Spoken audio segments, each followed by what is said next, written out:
Dear friends, welcome. आज हम second unit प्रारंभ करेंगे। सेकंड यूनिट में दो सब्जेक्ट डिस्कस किए गए हैं। प्रथम है सेमीकंडक्टर्स और उसका सेकंड पार्ट है रेक्टिफिकेशन एंड पावर सप्लाई। सर्वप्रथम हम सेमीकंडक्टर्स के बारे में चर्चा करते हैं। डियर फ्रेंड्स, आप लोग सेमीकंडक्टर के बारे में पिछली क्लासों में बहुत डिटेल से पढ़ चुके हैं। अभी हम अपनी बात को सिस्टमेटिकली शुरू करें उसके पहले उचित होगा कि आपने जो पहले सेमीकंडक्टर्स के बारे में पढ़ा है उसे संक्षेप में रिवाइज कर लिया जाए। जैसा कि आप जानते हैं, पदार्थों को विद्युत चालकता के आधार पर तीन भागों में बांटा जाता है। पहला भाग चालक, दूसरे अर्धचालक और तीसरे कुचालक।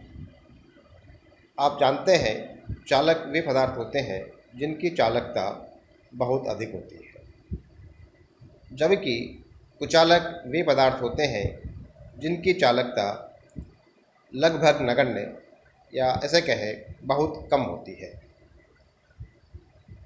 अर्धचालक वे पदार्थ होते हैं जिनकी चालकता कुचालक और चालक दोनों के बीच की होती है। आपने पिछली क्लासों में यह भी पढ़ा होगा कि पदार्थों को विभाजित करने का एक और तरीका भी है, जिसे हम कहते हैं बेंड सिद्धांत। बेंड सिद्धांत के आधार पर भी हम पदार्थों को तीन भागों में बांटते हैं। आप जानते हैं कि पदार्थों में बैंड दो होते हैं। एक जिसे हम कंडक्शन बैंड अर्थात चालन बैंड कहते हैं और दूसरा होता है हमारा संयोजी बैंड या वैलेंस बैंड। इन दोनों बैंडों के बीच कुछ ऊर्जा क्षेत्र रहता है जिसमें इलेक्ट्रॉन्स उपस्थित नहीं रह सकते और ऐसे क्षेत्र को हम कहते हैं वर्जित ऊर्जा अंतराल, फॉरबिडन एनर्जी गैप। कई बार हमको ऐसा लगता है या कई बार हम बिना चीज़ों का विशेष ध्यान दिए वर्जित ऊर्जा अंतराल के लिए भी वर्जित ऊर्जा बैंड शब्द का प्रयोग कर लेते हैं, जो कि गलत है। वस्तुतः बैंड दो हैं, चालन बैंड और संयोजी बैंड, और उनके बीच का जो अंतराल है उस अंतराल में इलेक्ट्रॉन नहीं रह सकते, इसलिए हम उसे वर्जित ऊर्जा अंतराल कहते हैं। ये बैंड नहीं होता है। तो इस वर्जित ऊर्जा अंतराल बैंड के आधार पर या बैंड सिद्धांत के आधार पर भी हम पदार्थों को तीन भागों में बांटते आए हैं। चालक वे पदार्थ होते हैं जिनमें वर्जित ऊर्जा अंतराल लगभग नगण्य होता है, या कई पदार्थों में तो ऐसा होता है कि संयोजी बैंड और चालन बैंड भी एक दूसरे को ओवरलैप कर रहे होते हैं। कुचालक वे पदार्थ होते हैं जिनमें चालन बैंड और वर्जित ऊर्जा अंतराल के बीच चालन बैंड और संयोजी बैंड के बीच जो वर्जित ऊर्जा अंतराल है वो बहुत बड़ा होता है, और इस अधिक बड़े होने के कारण सामान्य ताप पर ऊष्मीय ऊर्जा प्राप्त करके इलेक्ट्रॉन संयोजी बैंड से चालन बैंड में नहीं पहुंच पाते हैं, और इसलिए यहाँ पर मुक्त आवेशवाहक नहीं होते हैं और ये विद्युत धारा का चालन नहीं करते।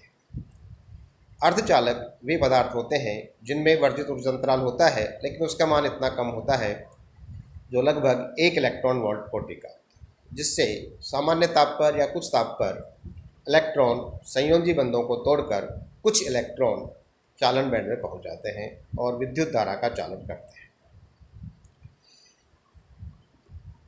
अर्धचालकों के बारे में अगर हम कुछ इसके गुणधर्मों की बात करें तो इनकी कुछ महत्वपूर्ण गुणधर्म अपन कह सकते हैं कि इनमें चालन बैंड एवं संयोजी बैंड के बीच वर्जित ऊर्जा अंतराल लगभग 1 इलेक्ट्रॉन वोल्ट कोटि का होता है।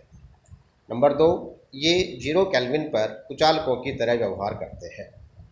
नंबर 3, ताप वृद्धि होने पर इनकी चालकता बढ़ती है, क्योंकि चालन बैंड में से कुछ इलेक्ट्रॉन संयोजी बैंड्स को तोड़कर संयोजी बैंड में कुछ बंधों के टूटने से कुछ इलेक्ट्रॉन चालन बैंड में चले जाते हैं और जो इलेक्ट्रॉनों का खाली स्थान संयोजी बैंड में रहता है, जिन्हें हम होल कहते हैं, वे भी विद्युत धारा के चालन में योगदान करते हैं। इन अर्धचालकों का ताप प्रतिरोध गुणांक ऋणात्मक होता है। ये अर्धचालक अपनी शुद्ध अवस्था में नेज अर्धचालक कहलाते हैं और इनमें चालन बैंड में आवेशवाहक मुक्त इलेक्ट्रॉन होते हैं, जबकि संयोजी बैंड में आवेशवाहक होल होते हैं, जो कि संयोजी बंधों के टूटने से बनते हैं। निज अर्धचालकों में मुक्त इलेक्ट्रॉन और होलों की संख्या बराबर होती है, या अपन कह सकते हैं n बराबर p। इसे एक दूसरे समीकरण के रूप में भी लिखा जा सकता है ni square equal to np, जहाँ ni को नेज आवेश घनत्व कहते हैं। आज के लिए मैं अपने लेक्चर को यहाँ समाप्त करता हूँ। अगला लेक्चर में हम डिटेल से बात करेंगे कि बाह्य अर्धचालक क्या होते हैं, उन्हें कैसे प्रकार से बनाया जाता है। आप सब लोगों से आग्रह है कि इस लेक्चर को आप मेरे YouTube चैनल पर देखें। देखने के बाद आपके जो भी सुझाव हैं मुझे मेरे व्हाट्सएप नंबर पर प्रेषित करें। मेरे चैनल को आप देखने के बाद सब्सक्राइब करें। थैंक यू, धन्यवाद।